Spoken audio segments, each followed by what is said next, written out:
Bonjour et bienvenue à Besançon la Belle. Voilà, j'ai trouvé un endroit où il y a plein de voitures américaines, françaises et européennes. Des vieilles voitures qui symbolisent toutes une époque, qui ont eu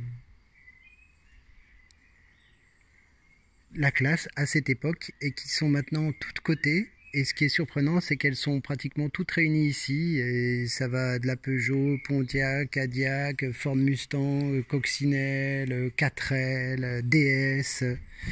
Enfin voilà, hein, je connais pas toutes les marques, mais ah oui, des Simca aussi, j'ai vu.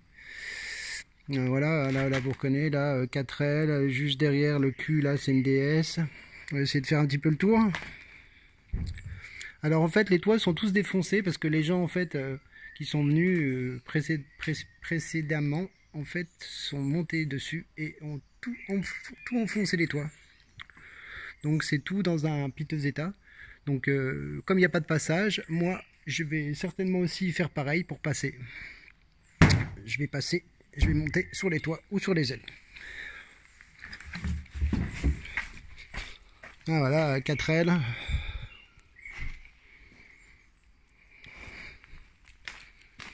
Une queue d'une DS là, juste derrière. Voilà.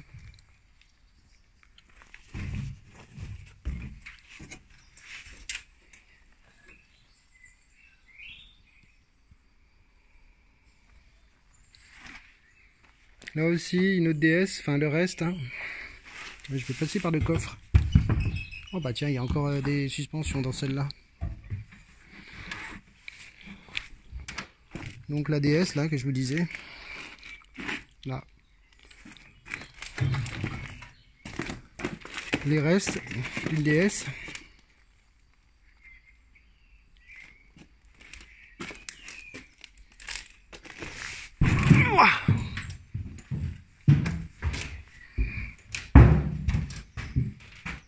Voilà.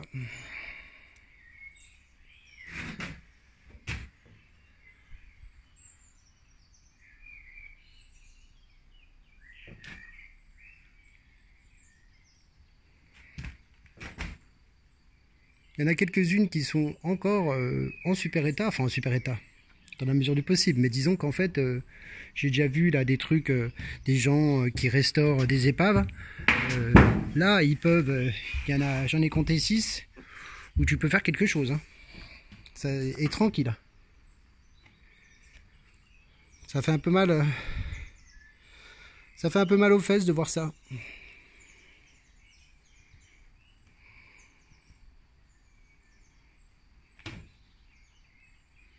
J'ai fait une autre vidéo du même sujet, mais je ne sais pas laquelle je vais publier.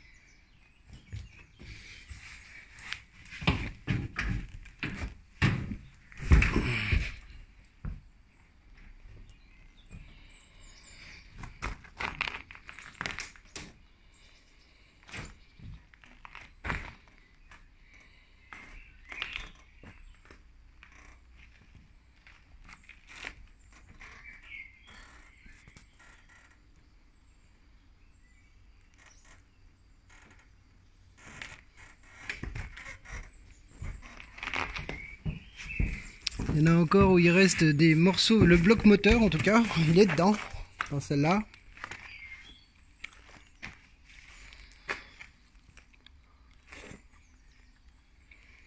Avec le réservoir devant. Avec le réservoir. Je sais plus comment ça s'appelle, c'est le double là. Un radiateur. Oh, j'ai eu du mal. Hein.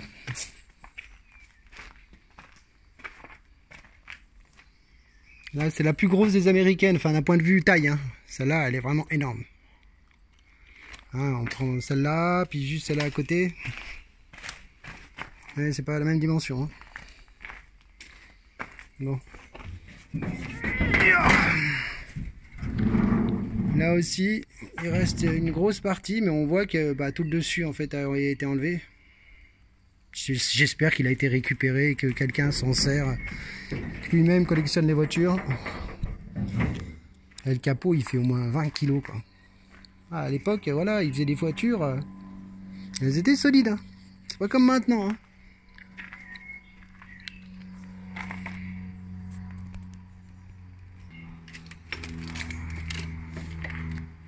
Ah, celle-là à l'intérieur il est encore bien, hein. Enfin les fauteuils, hein, les sièges.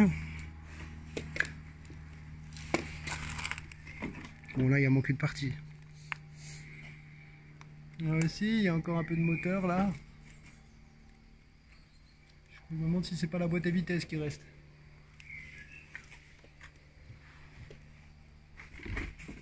Là, je sais plus si c'est Cadillac ou Pontiac qui faisait en fait ce genre de voiture là avec bicouleur. Hein. La voiture bleue avec le toit blanc comme ça là.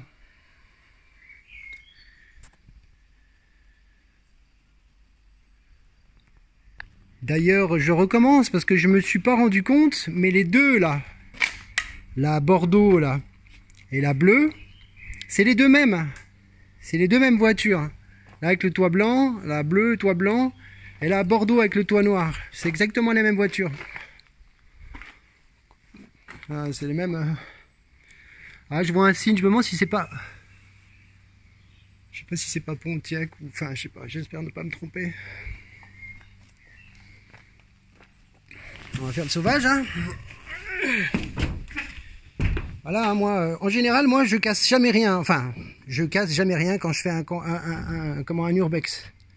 Je me sers de ce que les gens ont déjà fait pour arriver à mes fins. Mais moi, genre, j'ai jamais rien cassé dans un urbex. J'ai même jamais cassé une porte. Jamais rien détruit. Donc là, en fait, je fais juste la continuité de ce qui a déjà été fait. Hein, vous voyez, hein, tous les toits là, dans l'état qu'ils sont là.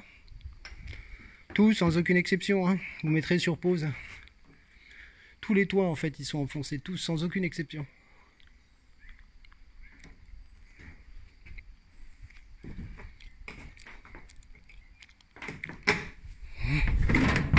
Ouh, c'est chaud quand même. Hein.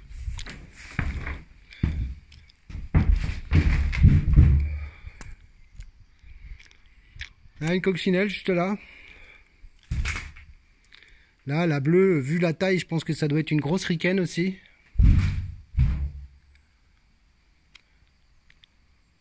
Voilà.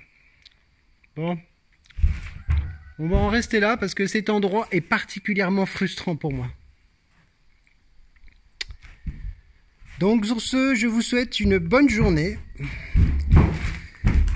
N'oubliez pas de liker, de vous abonner et de partager. Et surtout, n'oubliez pas, la liberté, c'est à chaque instant. Salut! Ah oui, en fait, pour me tenir, il y avait des rambardes.